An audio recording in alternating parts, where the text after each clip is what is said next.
Let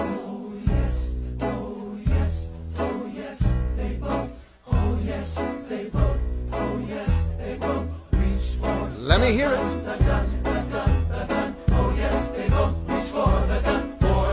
A little. She thinks that she's so perfect. Let's see if she likes it.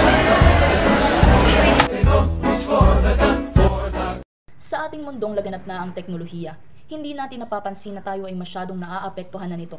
Sapagkat sa likod ng bawat post, bawat comment at bawat like ay may mga taong nasasaktan at taong nagdadala ng bigat na hindi nakikita ng iba. Na minsan iniisip natin na ang bawat salita sa social media ay wala lang. Hindi natin nakikita ang epekto nito sa harapan ng isang tao.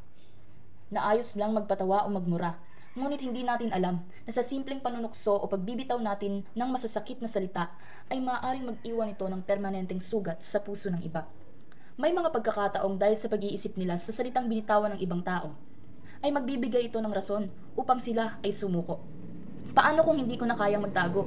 Paano kung bawat ngiti ko, ang bawat hakbang ko ay laging may takot sa likod ng aking isipan dahil sa mga salitang iyon, na minsan naiisip ko na baka ito na lang ang buhay ko. Isang serya ng panglalait at pang-aapi. Nakalulungkot lang na sa kabila ng screen ay may mga tao pa ring naaabuso habang patuloy ang paglipas ng mga panahon. Sapagkat ang cyberbullying ay hindi lamang pangbabastos o pang-aabuso sa likod ng screen. Ito rin ay nangyayari sa isang lugar na akala natin ay ligtas na tayo. Sana dumating sa ating panahon na maisip nating magbigay na lamang ng suporta at hindi magdagdag ng bigat na pinagdaraanan ng iba. Sapagkat hindi lahat ng tao ay kaya ang epekto ng cyberbullying. Marami tayong pwedeng gawin upang maiwasan ang cyberbullying. Una, maging maingat sa ating mga pinopost. Iwasan ring ibigay ang mga personal na impormasyon na pwedeng gamitin ng iba laban sa iyo. Pangalawa, piliin ang mga kaibigan online. Siguraduhin ang taong pinagkakatiwalaan mo lang ang nakakakita ng mga posts mo. Pwede mo ring iset sa private yung profile mo.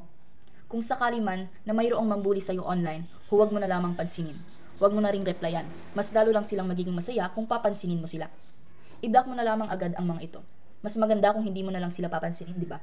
At kung sobra na, sabihin mo sa mga magulang mo o sa isang guro na pinagkakatiwalaan mo. Higit sa lahat, ang pagtutulungan at pagkakaisa ay susi sa pag-iwas ng cyberbullying. Dapat tayo ay matutong maging responsable sa bawat paggamit ng teknolohiya. At hikayatin nating magsalita kung sila ay isang biktima o nakakakita ng cyberbullying. Ang paglikha ng isang ligtas at suportadong kapaligiran ay mahalaga upang maprotektahan ang mga kabataan. Ang paglikha ng isang ligtas at suportadong kapaligiran ay mahalaga upang maprotektahan ang kabataan mula sa mga panganib na dulot ng cyberbullying.